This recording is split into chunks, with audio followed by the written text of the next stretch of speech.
Donc, je vais montrer comment imprimer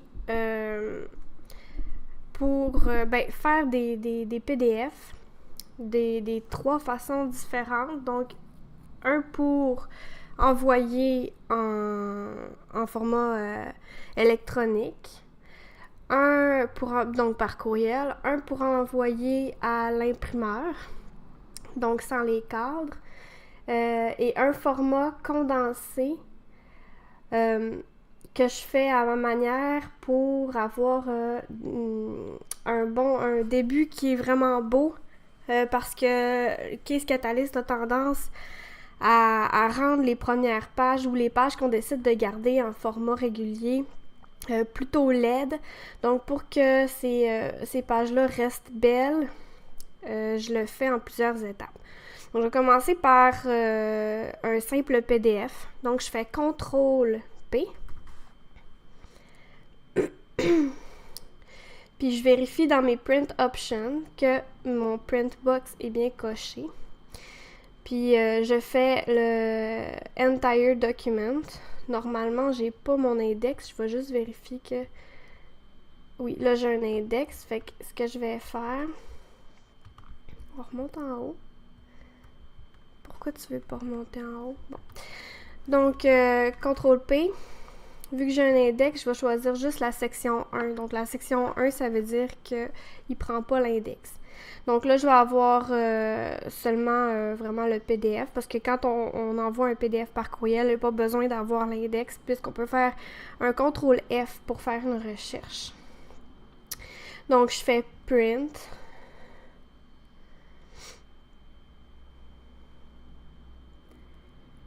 Puis là, j'attends que ma petite boîte s'ouvre. Puis je vais le mettre dans un exemple. Impression. Puis là, je le mets directement. Je me fais un dossier. Mettons que je suis dans mon dossier du dossier en soi, là. Mettons telle personne, comment je l'ai nommé, peu importe. Fait que là, je me fais un dossier là-dedans. Puis je l'appelle PDF. Puis là, dans mon dossier PDF, je vais nommer celui-là, comme je nomme toutes mes affaires là, par date. Fait que là, mettons qu'aujourd'hui, on va nommer la date dossier X. Puis là, je vais y donner la finale... non, rien. Je vais juste l'appeler comme ça parce que c'est mon fichier normal. Fait que là, je fais ça. Je fais Save, Enter. Fait que là, j'ai mon PDF que je vais envoyer à l'avocat par courriel.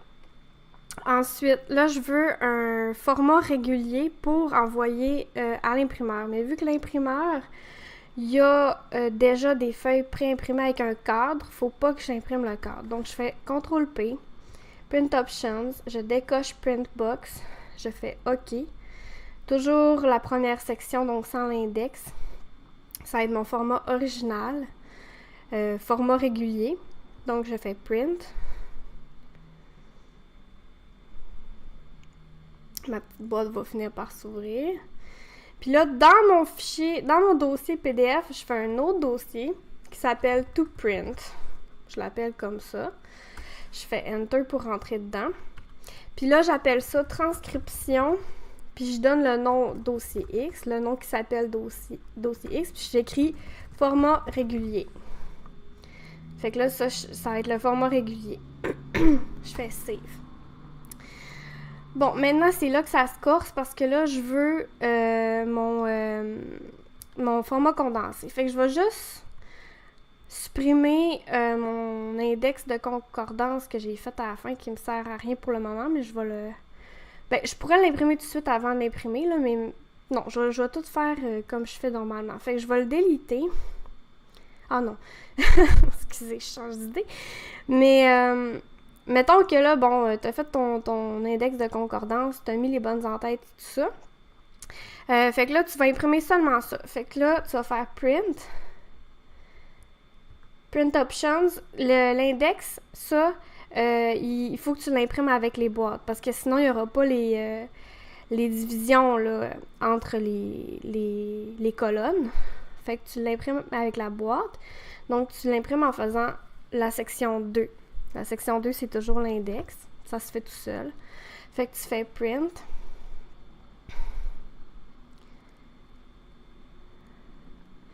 Puis là, je le mets dans tout print. Je l'appelle la même chose, mais en fait, à place de format régulier, je l'appelle index. OK. Fait que là, maintenant que j'ai mon index d'imprimé, je peux l'enlever là, pour montrer comment que je fais. Parce que je finis par l'index d'habitude, mais là, peu importe, je vais juste l'enlever pour faire mon format condensé.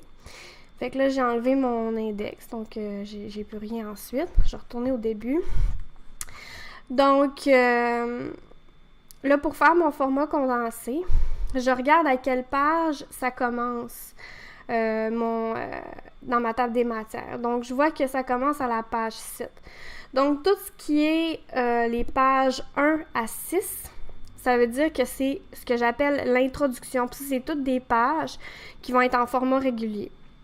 Donc, puis la dernière page, donc là, on voit que j'ai 93 pages. Donc, la dernière page, évidemment, va être mon serment qui va être aussi en format régulier. Tout le reste, entre les 6 premières pages et la dernière page, va être en format condensé. Fait que là, ce que je vais faire, c'est que je vais appuyer sur je vais commencer, en fait, par imprimer mes pages en régulier. Fait que je fais CTRL-P. Là, je les imprime avec les box parce que ce ne sera pas des feuilles qui vont être par l'imprimeur, ce ne sera pas des feuilles avec une boîte. Fait que j'imprime les boîtes, puis je sélectionne les pages 1 à 6 parce que ça commence à la page 7. Donc, je veux que mon format condensé commence à la page 7, donc je ne l'imprime pas. Donc, je fais 1 à 6, print. Puis là, je me fais un autre dossier dans mon dossier to print que j'appelle to merge. Puis là, je l'appelle genre la même affaire, sauf que j'écris intro. Parce que là, c'est ma première partie. Je refais CTRL-P. Là, j'ai encore ma boîte de cocher. Je fais la page 93 pour imprimer seulement mon serment. Donc là, je l'appelle serment. Et là, je suis rendue à imprimer les pages entre qui sont en format condensé. Donc, je m'en vais dans mon format condensé qui est là. Comme Press Print. Je vais juste vérifier que ça enregistre encore. Oui, OK. OK. OK. Fait que là, je suis dans mon Compress Print. Là, il y a plusieurs choses à faire avec ça. Moi, dans le fond, ce que je fais, c'est que... ça, c'est des choses qui n'ont pas rapport, là. Mais je fais le Sheet Configuration parce qu'il faut que je choisisse lequel que je veux. Fait que je commence par la 7. OK. Puis là, j'ai oublié de faire quelque chose d'important. Fait qu'on va annuler. On va s'en aller. On va close. Ah, on ne voulait pas tout close. On rouvre. On va l'avoir. En fait, pour que ça marche, le Compress Print qui marche comme du monde, c'est un petit bug, mais il faut faire il faut aller à la fin. Donc là, je suis allée à la fin en faisant un contrôle fin. Puis je fais un F4N. Je mets une page de plus à la fin. Parce que sinon, mon Compress Print, il va être comme tout mêlé pour une raison mystérieuse. Fait que là, je retourne là-dedans. Sheets. Fait que les premières, ça commence à la page 7. C'est pour ça que je dis que les full size... Ok, non, c'est ça, c'est 6. Excusez, ça fait longtemps, ça fait un petit bout que j'ai pas fait ça, là. Fait que les full size number of pages, tu veux les 6 premières en full size, mais tu les prendras pas. Tu sais, c'est ça l'astuce. Puis tu veux les 2 dernières en full size aussi. OK. Fait que là, tu fais OK.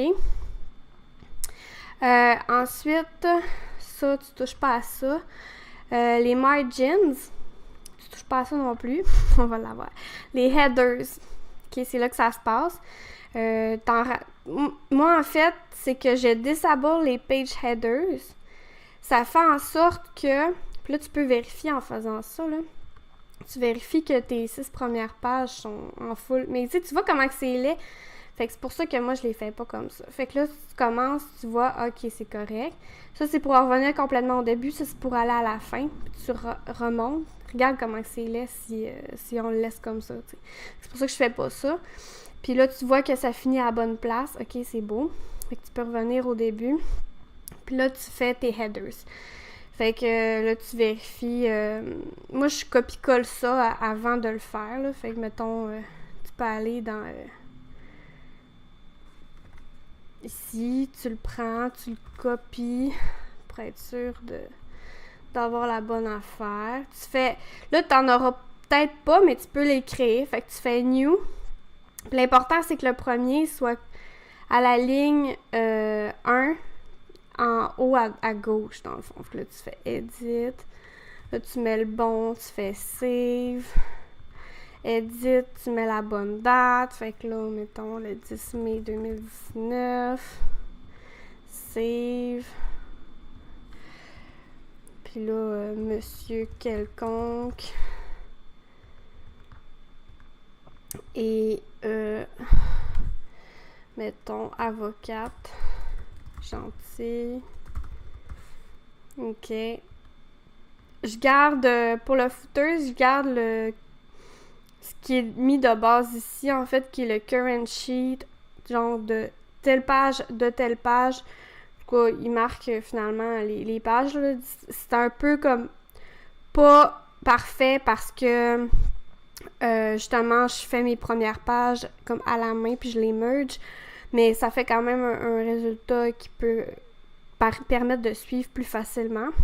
Puis je disable les page headers pour qu'il y ait juste un header en haut, puis pas à chaque fois. Fait que là, si je m'en vais où est-ce que ça commence, ben au lieu d'avoir un header à chaque page comme ça, tchouk tchouk, ben j'en ai juste un en haut là, qui est comme tout le temps le même. Mais si, mettons, je coche pas ça, tu sais, ça le met à chaque fois, genre. Puis moi, je trouve ça plate d'avoir ça. Je trouve qu'on perd de la place, je trouve que c'est moins facile à lire, puis je trouve que ça sert à rien. Fait que c'est pour ça que je le disable, comme ça, puis je le mets en haut ici. Puis, juste pour être sûr, parce que là, mes configurations sont faites de base, là. Fait que je me souviens pas s'il y a d'autres paramètres qui seraient importants. Je enable les line numbers. Enable question paragraph number. Je reduce size of number à 40% parce que ici, le numéro. Parce que sinon, un moment donné, il va embarquer sur le reste. Si t'es rendu comme d'un 1000 ou même d'un 100, je pense. Fait que ça, je fais ça. Est-ce qu'il y a d'autres affaires que je fais? Juste vérifier. 2, portrait vertical, 1, 2, 3, 4 comme ça en lettres. Le font, ben c'est du courrier new régulier évidemment. Thin window boxes, je mets des thin window boxes.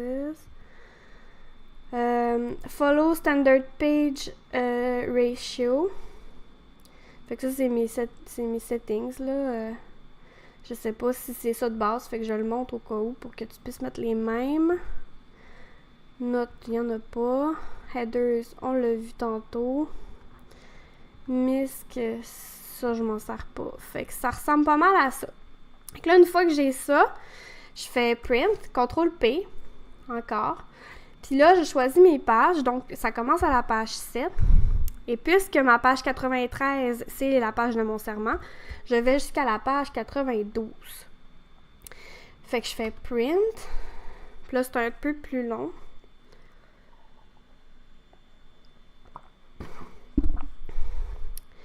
Puis là, je l'enregistre comme corps condensé. Fait que là, une fois que j'ai fait cette étape-là, je vais sur les internets. Je vais sur un site magique qui s'appelle ilovepdf.com.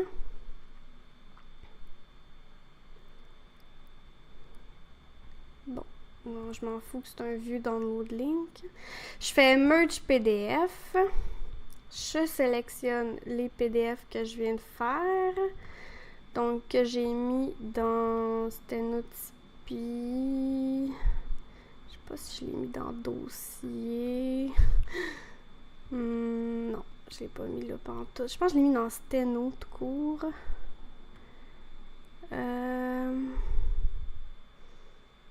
Bon, faut que je le trouve, là. Steno. Exemple impression. Bon, PDF. To merge. J'ai sélectionne les trois. Puis là, ils vont être dans le mauvais ordre, mais lui, la page titre va comme en avant. Puis là, tu as ton format commencé, tu as ton serment. Tu fais merge PDF. Download. Fait que là, tu as ton merge PDF qui est vraiment comme plus beau que ça. Ça m'énerve quand tu fais ça. Que si tu avais juste fait une affaire de base. Fait que là, tu as des premières pages qui sont super belles. Là, tu as tout ton, tu sais, comme ton numéro de page de tant de pages avec ton header ici sans qu'il soit partout là. Fait que ce soit facile à lire jusqu'à la fin. Puis à la fin, tu as un beau serment qui est vraiment pas laid. Fait que ça ressemble à ça. Fait que là, je l'enregistre.